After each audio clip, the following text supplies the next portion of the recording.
Translation and purport by His Divine Grace, Srila Prabhupada. Srila Prabhupada ki jai.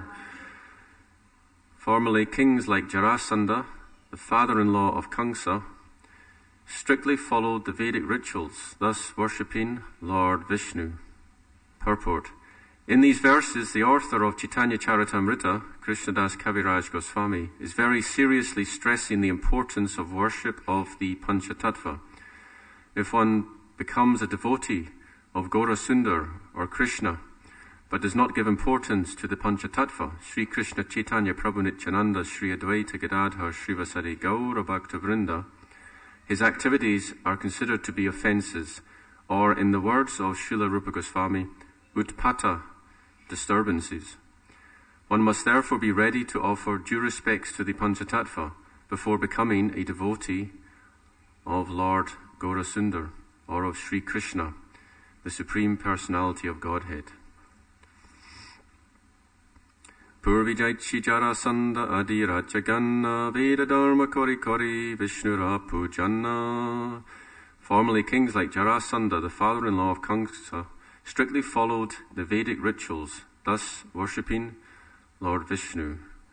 Om Agyana Timarandasya Gnanjana Shalakaya Chakshurun Militam Jena Tasmai Shri Guruve Namaha Shri Chaitanya Manobistang Stapitam Jena Bhutale Swayam Rupa Kadachmayam Dadati Sva Padantikam Vande Hong Shri Guru Shri Yuta Padakamalam Shri Gurun Vaishnavangscha Shri Rupam Sagrajatam Sahagana Raganatan Vitangs Tangsajivam Sadvaitam Savadutam Parjana Sahitam Krishna Chaitanya Devam Shri Radha Krishna Padan Sahagana Lalita Shri Vishakan Vitangscha He Krishna Karuna Sindho Dinabandho Jagatpate Gopesha Gopika Kanta Radha Kanta Namastate Tapta Kansana Gaurangi Radhe Brindavanishwari Vrishabhanu Sute Devi Pranamami Haripriye Vansha Kalpatarubhyascha Kripa Sindhu Pyaevacha Patitanam Pavanebhyo Vaishnavibhyo Namo Namaha Jai Shri Krishna Chaitanya Prabhu Nityananda Shri Advaita Gadadhar Srivasadi Gaura Bhakta Vrinda Hare Krishna, Krishna Krishna, Hare Hare, Hare Rama, Rama Rama, Hare Hare. So, thank you for the opportunity to speak. Nice to see you all. Hare Krishna. Please bless me. It's very important to understand that the spiritual world, it's a club. You know, sometimes in the mature world we have clubs. Some clubs are very exclusive. They're by invitation only. No matter what qualification you may think you have, unless you're invited by another member, you don't get into the club. So the spiritual world is like that. It's by invitation only.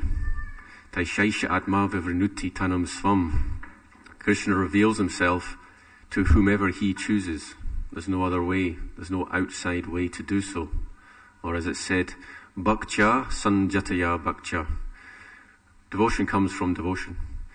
We must come in contact with a devotee in order to become eligible. Well, that's the beginning of the path. To walk the path which will make us eligible to enter the spiritual world. No other process will give us bhakti. It's interesting that in Jaiva Dharma, it's a simple concept, but it's explained in a kind of fancy way in Jaiva Dharma. It's described as every vastu has an associated Shakti. So Vastu means every object, every category. It has certain potencies. So for Bhakti, the Shakti to give Bhakti comes from Bhakti itself, and no other object has the Shakti to give Bhakti. That's how it's described. It's very kind of technical language, but the concept is very simple.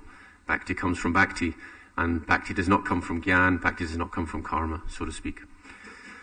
So bearing in mind the spiritual world, as I mentioned, it's like a club. So if the members of the club, they all are intimately connected and they all love each other, and then there's a person who maybe has devotion for one member of the club, but has disrespect to other members, then would that person be pleasing? Of course not. would not be pleasing even to the person that person has devotion for.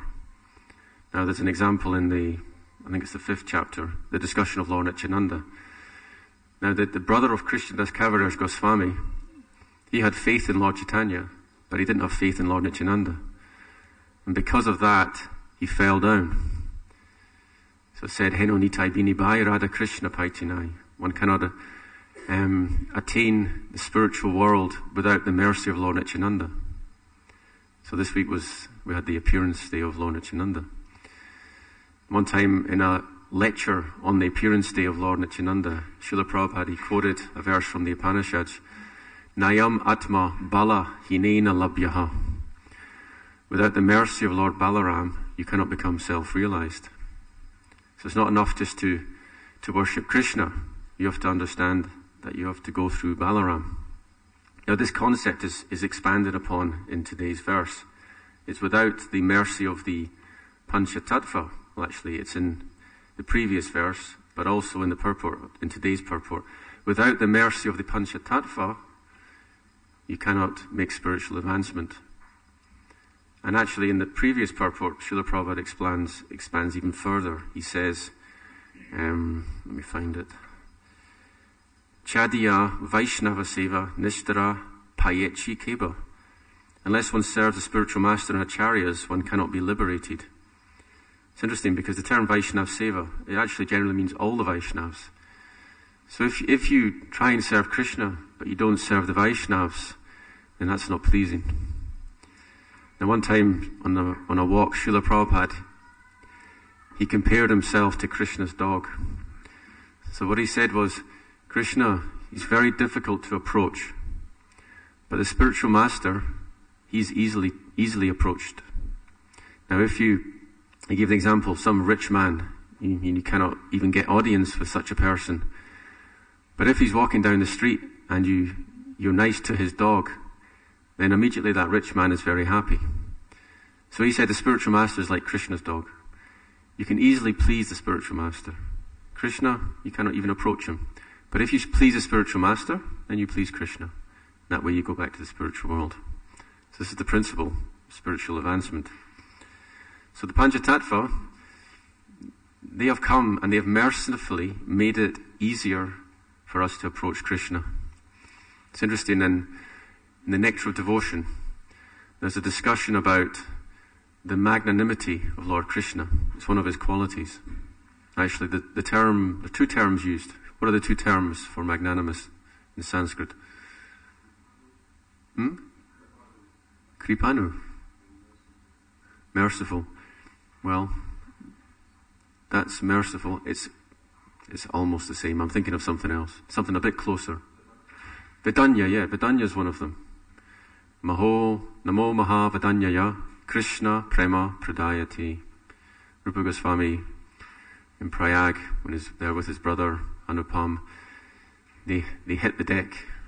They fell off their prostrated obeisances at the feet of Chaitanya Mahaprabhu, and they glorified him as being Vidanya Avatar, the very merciful incarnation. Why? Krishna Prema Pradaya Te. He is Krishna Prema Prada. He's giving Krishna Prema. So Vidanya is one word. Another word is the Adi-lila. Where is it taking place? In a certain dham. Audarya Dham. And it comes from the word Udara. You know, this word Udara means very liberal. So Audarya means very liberal, very giving. So these 2 qualities, they apply to Krishna because he gives himself to his devotees. But in the Nectar of Devotion, and it's not in the Sanskrit, at the moment I'm comparing the Sanskrit with the English. Sometimes I would say that Srila Prabhupada, he Chaitanyizes the Nectar of Devotion. He has little purports, little comments from Adi-lila, which aren't in the Sanskrit. So in this instance, he describes how Mahaprabhu is even more merciful because Krishna gives himself to his devotees, but Mahaprabhu gives himself to everyone. You don't even have to be a devotee. This is the extension of the mercy. And what has been given?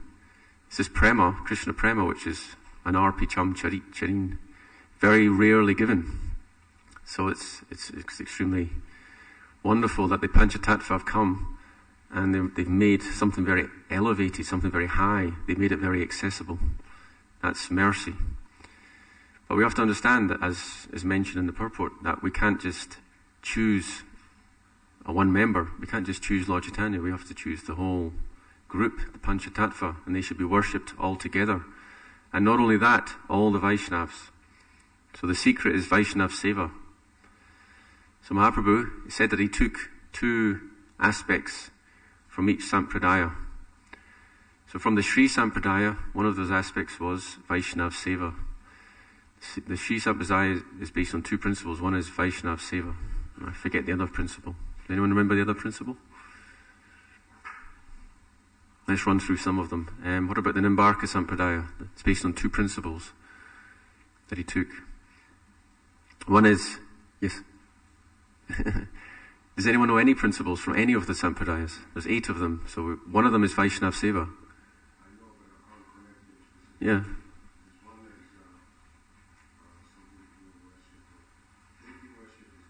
Yeah, deity worship. That's one of them. I believe that's Madhvacharya taught deity worship. And what else did Madhvacharya teach? What was his motto? What was his special contribution? Yes, purified dualism. But was it? Yes. I'm getting confused. Ramanujacharya is Vishishtadvaita. But he emphasized dualism, right? Why did he emphasize the dual aspect? Madhvacharya. What was his specific contribution?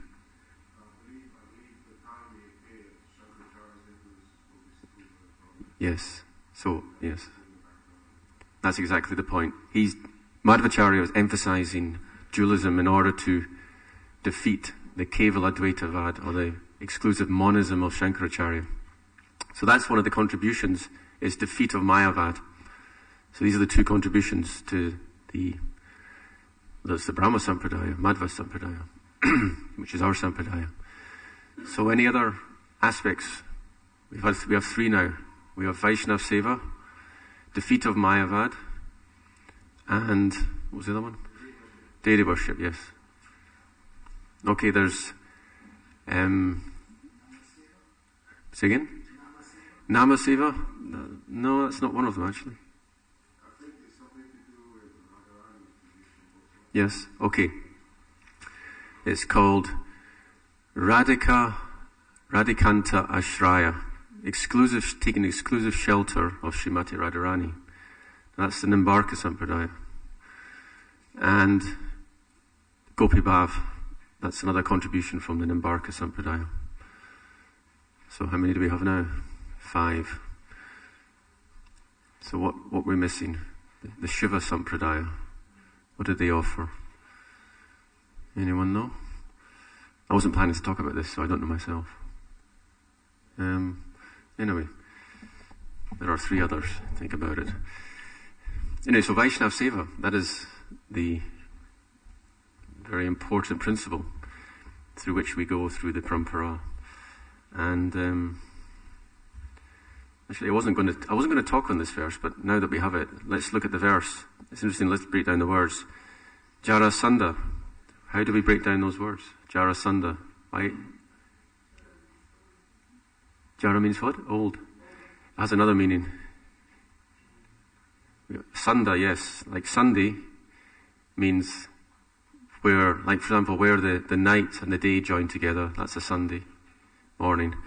Or where the morning and the afternoon join together. That's Sunday. And then between the evening and the early evening and night, that's another Sunday. So Sunday means joining together. Also in Sanskrit, we have Sunday, how to join words together. What happens when we join Nasti and Eva? We get Nastyeva, how to join words together. So Jarasandha, he is 2 people, right? Well, he's been joined together. And who joined? It was Jara, the witch Jara, joined together a personality. I forget who it was. Someone was born in 2 pieces, or was ripped in 2. So Jara, the witch, you know how witches, they have magic powers. So Jara joined the two halves together. So then this new person became known as Jarasandha.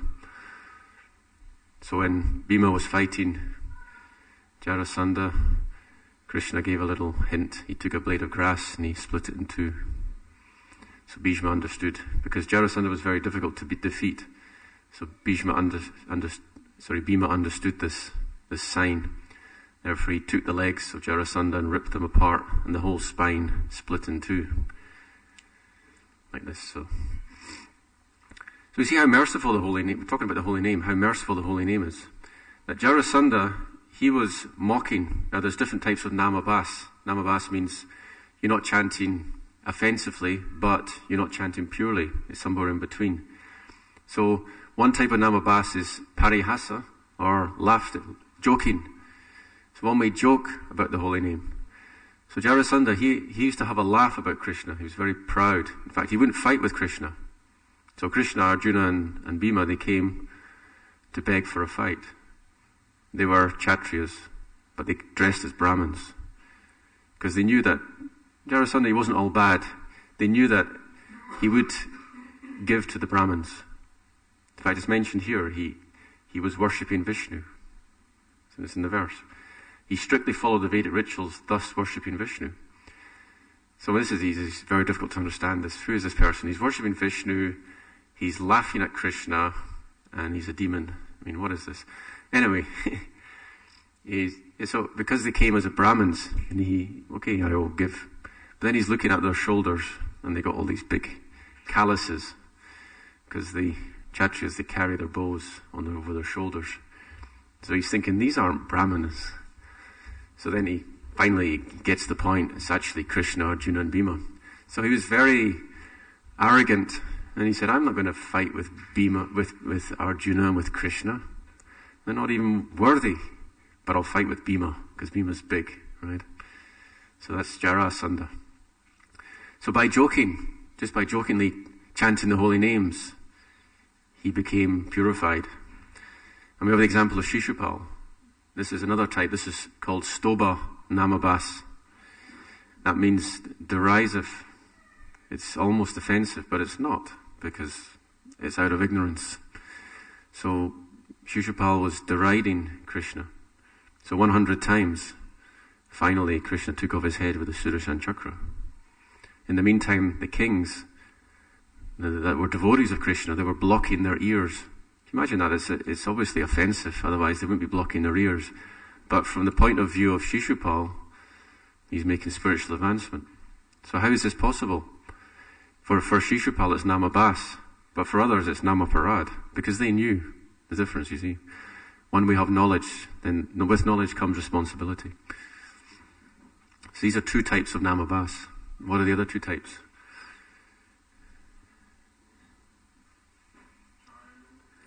Chaya, that's another category we're talking here. Pratibimba and Chaya Namabasas. Vaishnav, what? Vaishnava Parad, that's a Parad. We're talking here Namabas. Okay, what about Ajamil? The pastime of Ajamil. He chanted Narayan, that was Namabas. He wasn't joking, and he wasn't making offense. He wasn't deriding. What type of Namabas was that? Indirect, yeah. It's called Sanketa, or indirect Namabas. It means you mean something else. Harama.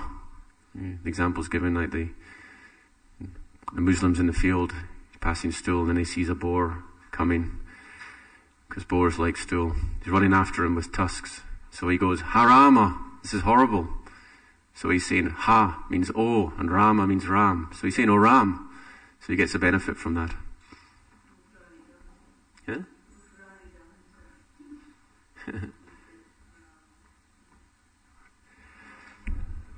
Rama, Rama, Rama.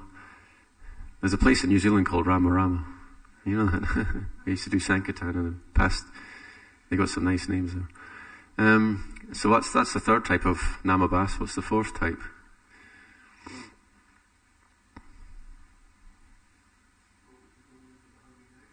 Say again? The dawning. That's Namabas. Namabas is the dawning. But there's another type of namabas.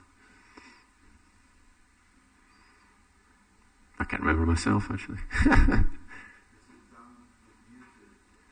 Oh, musical entertainment. Yeah, that could be the one. There's another aspect to this. The thing is this: there's one type of namabas is given two different meanings depending on where you read it, and musical entertainment is one of the meanings. And what's the other meaning? I forget, and it could be one of the ones I've already mentioned, but maybe not. Anyway, we'll have to look it up afterwards. Anyway, so this is we're talking here about how easy it is. Actually, it connects with some point I was going to say. Anyway, today, by the way, there's a Watford Harinam. We don't normally go so near, but we don't have the minibus, so there's a Watford Harinam, which means leaving at 12 o'clock. Sometimes we leave at 11.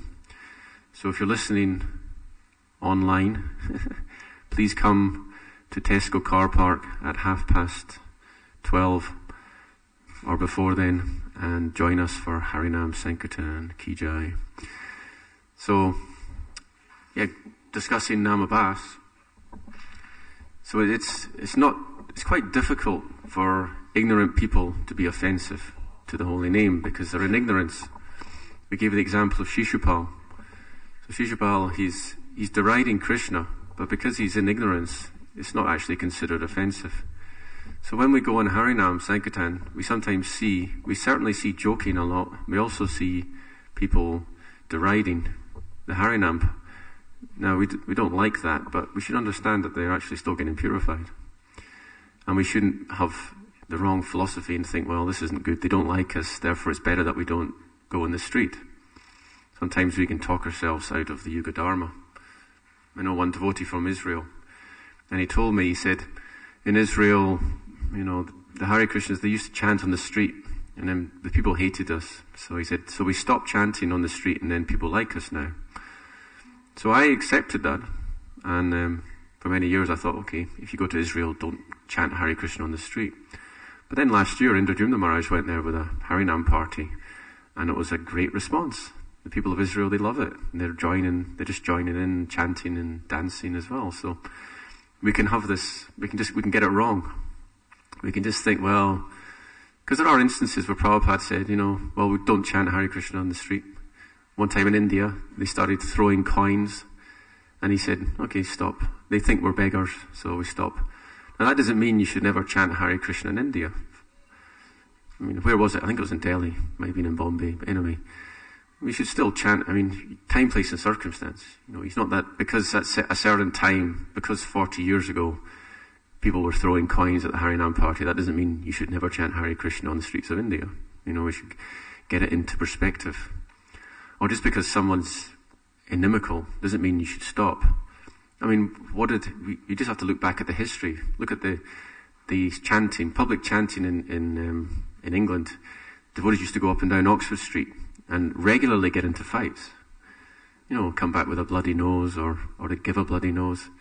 I remember one Prabhupada letter and one devotee's talking about, and these demons tried to stop us chanting, so we gave him a good beating, and they were actually kind of celebrating the fact that they got into a fight and they'd been beating this demon. Imagine how, times change, of course. Things are a lot stricter now. We don't get into fights so much, but it can still happen. But anyway, you consider the obstacles. And it wasn't a question of, well, a few people didn't like us, so we won't chant, right? We won't chant on the street because, we'll get into a fight. Nowadays it's a lot tamer now. Even in Watford about 10 years ago, there was in the Harlequin Centre, there's this fruit seller. And every time you saw the Harinam, he used to throw bananas. Does anyone remember this?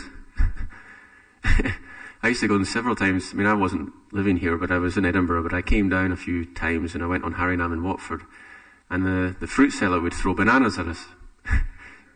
But he stopped, I don't know if this is a different person or whatever, but he stopped. Even say again? Losing money. He's losing banana sales. So we can see how times have changed. People are a lot more tolerant now than they used to be. I remember going to Guildford, and there was another fruit seller. he threw an apple right across the road. It was going really fast. Fortunately, Shukade Prabhu, he just kind of picked up his arm and caught the apple. Shri Shri Radha Gokulan Ki Jai. Anyway, the point is, people like us. I mean, a few people don't like us, but a lot of people do like us. So we just carry on. And even if they don't like us, they still make spiritual advancement. So there's no problem. There's no danger here. So let's look at zoom out. Let's look at the chapter. The chapter actually relates very much to the topic that's been discussed. We're dealing here with several verses, and the topic is really about mercy and the mercy of the Panchatattva.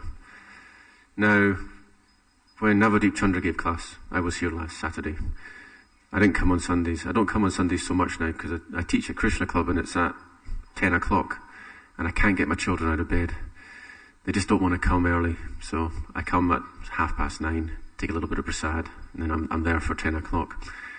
But I was there for Navadip Chandra Prabhu's class, and the class was describing the mercy, the effects of mercy, how a blind man can see the stars, or a lame man can cross a mountain, or, what's the other one? The dumb man can recite eloquent poetry.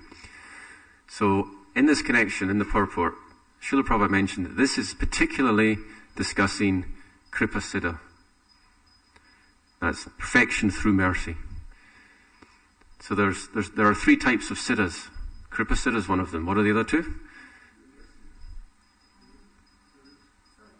Guru, well, that's another type of mercy. Sadhana Siddha, yes. And? Nitya Siddha, yes. Nitya Siddha, Sadhana Siddha, and Kripa Siddha. So we're all familiar with these words, I hope. Sadhana Siddha, mercy through sadhana. Kripa Siddha, mercy through mercy. What have I said?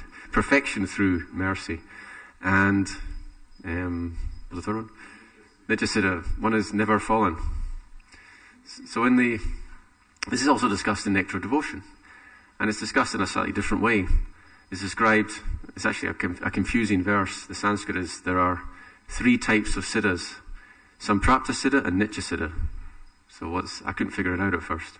That's two. Samprapta and Nitya. But the next verse explains. Samprapta Siddha, Samprapta just means acquired. The next verse explains there are two types of Samprapta Siddhis. Through sadhana and through mercy. So what are the examples? Does anyone know any examples from scriptures of someone who's attained perfection through mercy? Now we could say everyone in Adi-lila, practically, because Panchatattva are giving out so much mercy. But any particular examples from the scriptures? Jagai Mada, yes. But I just said we're not going to talk about Adi-lila, yes. Putana, I don't know. I mean, everyone's a different category, maybe. Actually, on the point of Putana, there are described three particular potencies that Krishna manifests in Vrindavan Leela. Mercy, opulence, and a third one. I forget the third one. But mercy is the example. Putana is a very good example of mercy, so I think you're on the right lines there. Opulence is the pastimes of Lord Brahma. When Lord Brahma manifested all these boys and calves, that's an exhibition of the opulence of Vrindavan. We think of Vrindavan as being sweet, but actually Vrindavan is full of opulence, and that is the archetypal example that's given of the opulence, also in Nectar of Devotion. I was mentioning the last time I gave the Chaitanya Charitamrita class that the opulence of Vrindavan excels the opulence of Vaikuntha, even. The example is given in the Chaitanya Charitamrita of a conversation between Swarup Damodar and Srivas Thakur. Because Srivas Thakur is Narad Muni, who is a devotee of Lord Narayan. So he was in the Ratha Yatra pastime, he's taken the side of Lakshmi. Lakshmi comes 5 days, Hera Panchama. 5 days after the Ratha Yatra, then Lakshmi comes with her servants and they beat the servants of Lord Jagannath because they want to see Lord Jagannath again. And in this pastime, Srivas Thakur, he's taken the side of Lakshmi because that's his mood. He's a devotee of Lord Narayan. Which is kind of confusing because Narad Muni, he's very intimately connected with Krishna's Leela. Just goes to show you can go anywhere. You know, he's a special devotee, special category. You can do anything. You can go anywhere, Narad Muni. So, Swarup Damodar, who is Lalita in Krishna Leela, she corrects this mentality. She actually explains, actually, even the Sarabi cows, the wish-fulfilling desire trees, and the Chintamani stone, they have more opulence than Vaikuntha, even.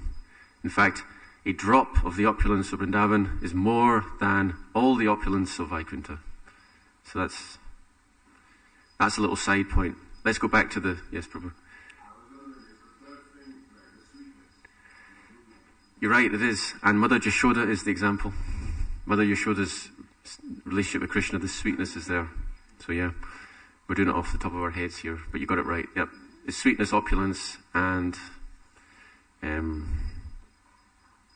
mercy. Yeah.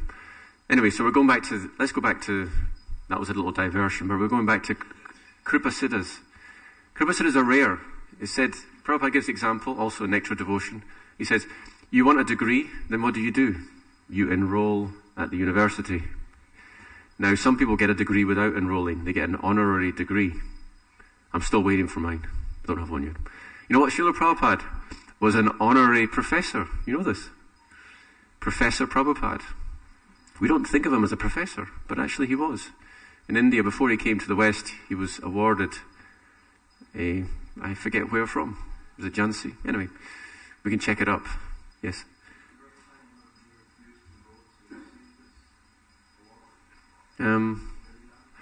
I mean, I know in undergraduate times he refused. Well, did he refuse?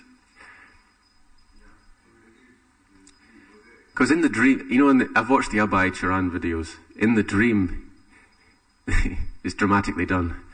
You see him, Abhay, ripping up his diploma or whatever you call it. But actually it was just a dream. What did he do? He just didn't turn up for it, right? Yeah. Yeah, he was following the mood of Gandhi. It was civil disobedience. It was,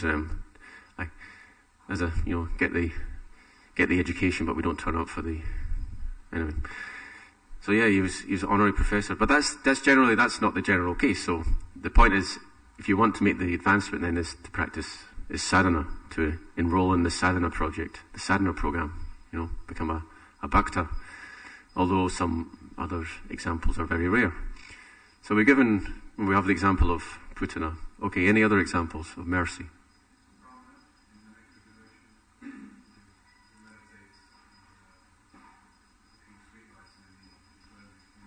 Okay. Now, is that an example of Kripa Siddha?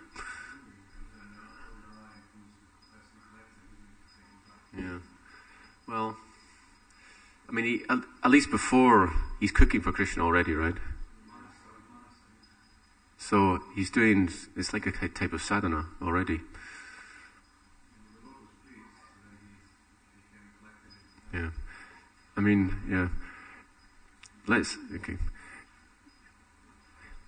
Just to take a different angle, we're talking about sadhana. Now there are 64 angas to sadhana. One of them is tat krip ekshanam, which means awaiting the mercy. Sadhana doesn't mean we're no longer getting the mercy. Sadhana means mercy, right? How to make any type of advancement is mercy. It's either through, sadhana is like incremental mercy, whereas Kripa Siddha is just the mercy out of nothing without any endeavour whatsoever. But actually it's all mercy. We shouldn't think that I've done it through my own endeavour. Now we have the example of Mother Yashoda. You know, Navadip Chandra Prabhu was giving class on Saturday.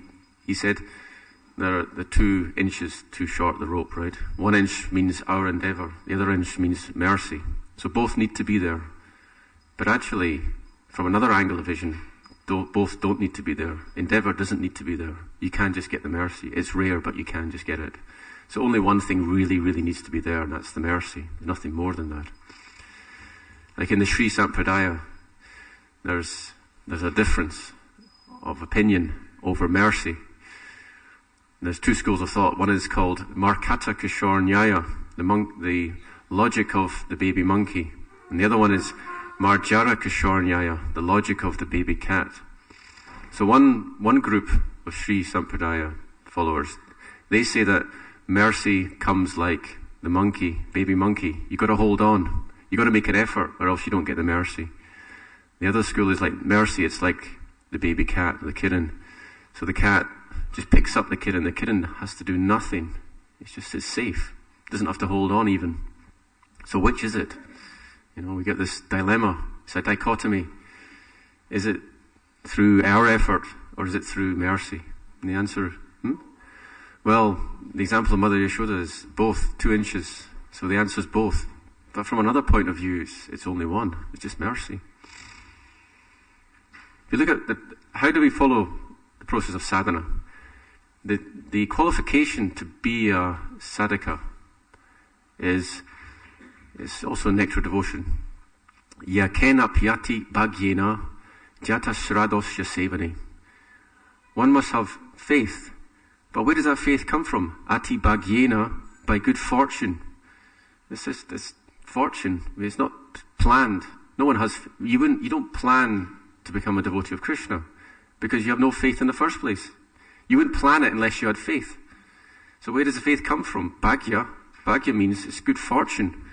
It just comes by, if we go out in the street, chant Hare Krishna, and someone throws a banana, or someone chants, Hare Krishna, they're joking. It's good fortune. Or Shishapal. Yes. Yes, the association, that's a very good point.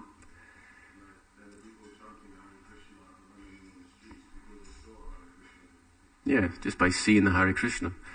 It's Darshanad Eva Sadavaha, 11th or 12th canto. It said just by seeing a devotee, one makes spiritual advancement. It said, Nahyam Mayani Tirtane, Na Deva Mritchila Mayaha, Te Punanchura Kalena, Darshanad Eva Sadavaha.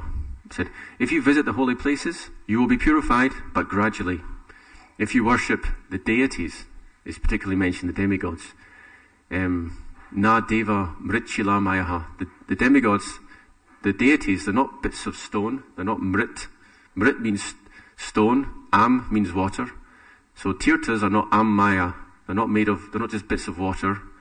And deities are not just bits of stone, they're actually spiritual, have spiritual significance, and they purify, but they purify Urukalena gradually. However, Darshanad Eva Sadavaha. Simply by seeing a devotee, you're purified. So actually devotees have a greater purificatory effect than even tirtas, holy places. Therefore, Janeshva Bigeshu Eva Gokaraha.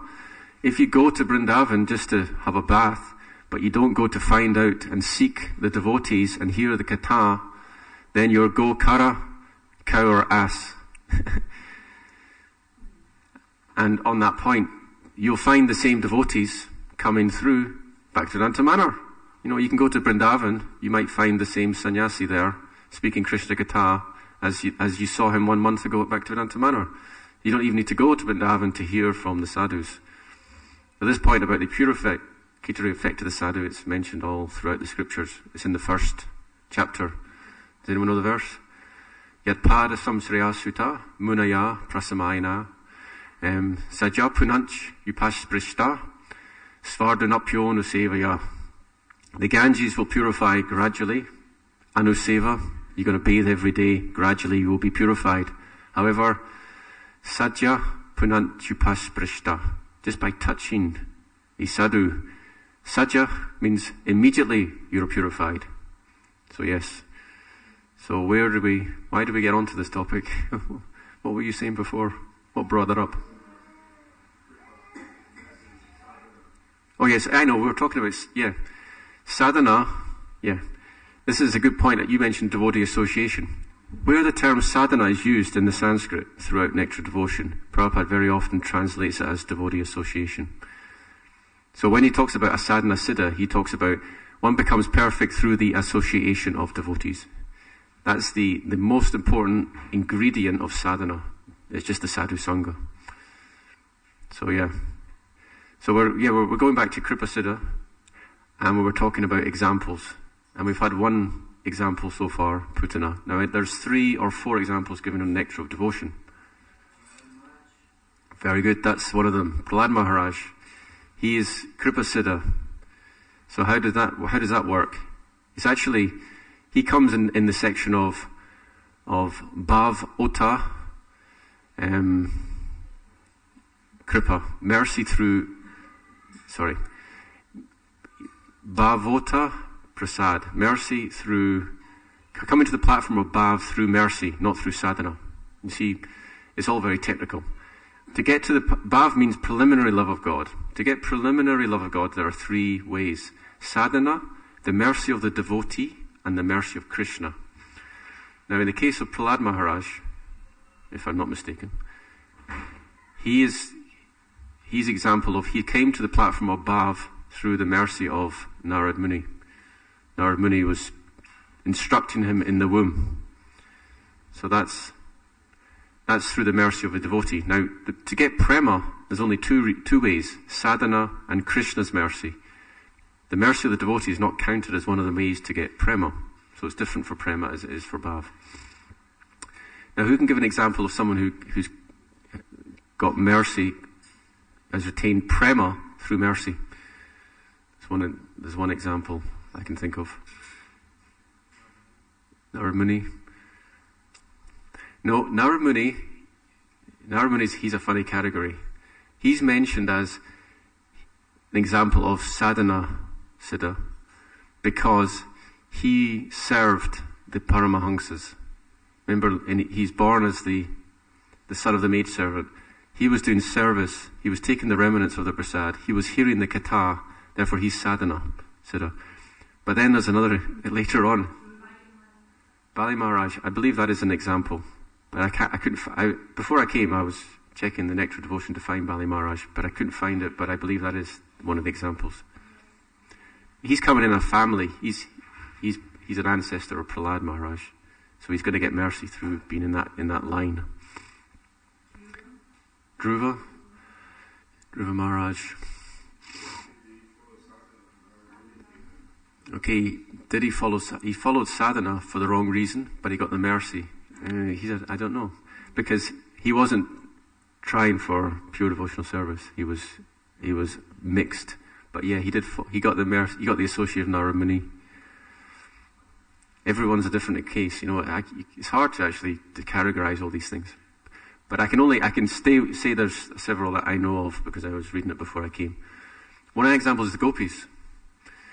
They didn't perform any sadhana, but they saw Krishna, they heard Krishna's flute, they became, which is there's another aspect to this as well, because some gopis were rishi charis, they were sages in Dandakaranya, so we can't really say it's true for all gopis, but at least for some, there's some, they're given as, anyway, it's given as an example of Kripa Siddha. Another example is the wives of the brahmanas. Now this is the best example, in my opinion, because we have this statement, their husbands, dig janmanas trividyat tat, dig vratam, dig bahugyatam, dig kulam, dig kriya daksham, vamukayed vathoksajay. They condemn themselves. They say, to hell, you're allowed to swear. Bhagavatam, this is verse. Dig means swearing.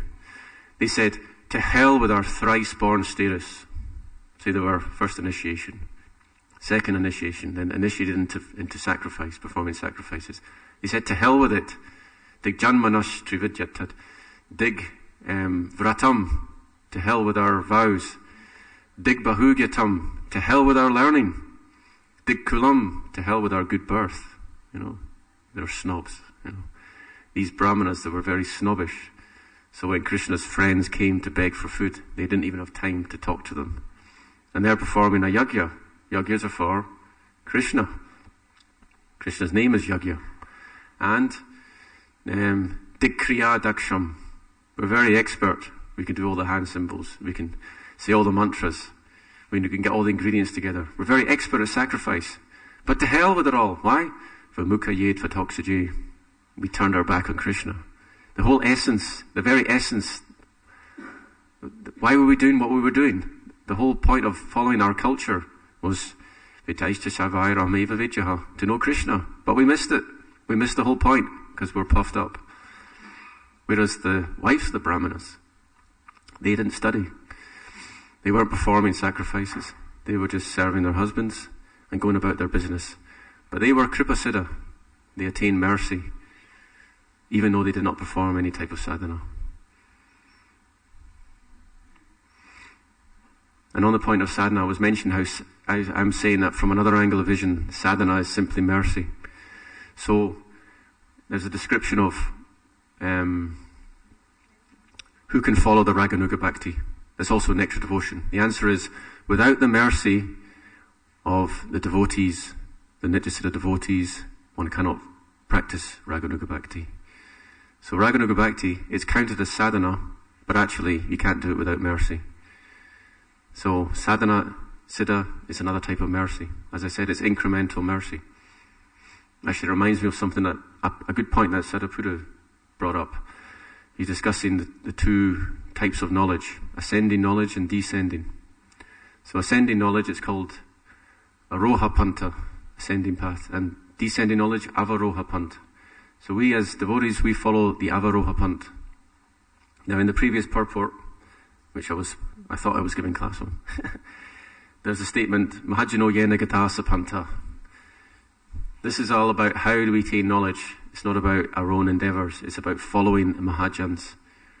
We see in the scriptures there's so much emphasis about authorization. This whole chapter, it is about authorization. And what's the name of let me find there's no chapter heading. Okay. This chapter is all about how the author, Krishnadas Kaviraj Goswami, was authorized to write this book. Because authorization matters. Why? Because Mahajano Yenagata Sapanta. Unless you're following in the Sampradaya, you're not authorized. Therefore, what you say is not considered potent. Now, in material science, there's no such consideration. If some scientist has written a paper, you can pick up that paper, read it. If you assimilate it and you can add to it, you can write another paper. And no one will say, but who authorized you to do that? You say, to hell with that, I don't need authorization. Read the paper. I've done it. The paper stands on its own merit. But in spiritual literature, no, you can't do that. You have to be authorized. If you're not authorized, you're not supposed to write. Maybe we're all authorized, right? Are we allowed to write? Prabhupada said, he encouraged us to write. Maybe that's our authorization. Anyway. So in this chapter, it's described, the author describes, how the Vaishnavas told him to write this. Why? Because Vrindavan Das Thakur, he wrote mainly on the childhood pastimes of Chaitanya Mahaprabhu. But what about the later pastimes? The Vaishnavas wanted to hear. They wanted this literature. Therefore they asked him, write it. So he received the order. And then he confirmed. He went to Radha Madan Mohan and he offered obeisances. And then a garland fell from the deities. That was confirmation. Haribol! He can write. But he then prayed to Vrindavan Das Thakur. Because no one can write about Chaitanya Mahaprabhu without the head writer, the chief of the writers. And that's Vrindavan Das Thakur. So he prayed and he received the order from him. So that's 3 orders. He didn't, one's enough, but he had three times he's ordered. Therefore, Mahajano Yanagata Sapanta. Follow the Mahajans. So let's go back to Sariputta. That was a digression. So Sariputta, he's describing the 2 types of knowledge. So scientific knowledge is ascending, whereas spiritual knowledge is descending. It comes from above. But if you analyze carefully, you look at scientific discoveries, how we say it's ascending, but actually, how do you get to the next step? It requires something special. Inspiration. Where does inspiration come from? Matasmita jnanam apohanangcha. From me comes remembrance, knowledge, and forgetfulness. So actually, Krishna's behind. Material science is Krishna's behind it all. He is the intelligence behind it all. And he's giving the scientists that intelligence. So therefore, it is descending knowledge as well. So ascending knowledge is simply descending knowledge, but it's incremental. So, I've said sadhana is simply mercy, and ascending knowledge is simply mercy as well. So actually there's only one type of knowledge, and that's descending. So, do we have a wedding today? I'm not sure what time to stop it. Yeah? Anyway, we can take some questions or comments. Hare Krishna. Thank you.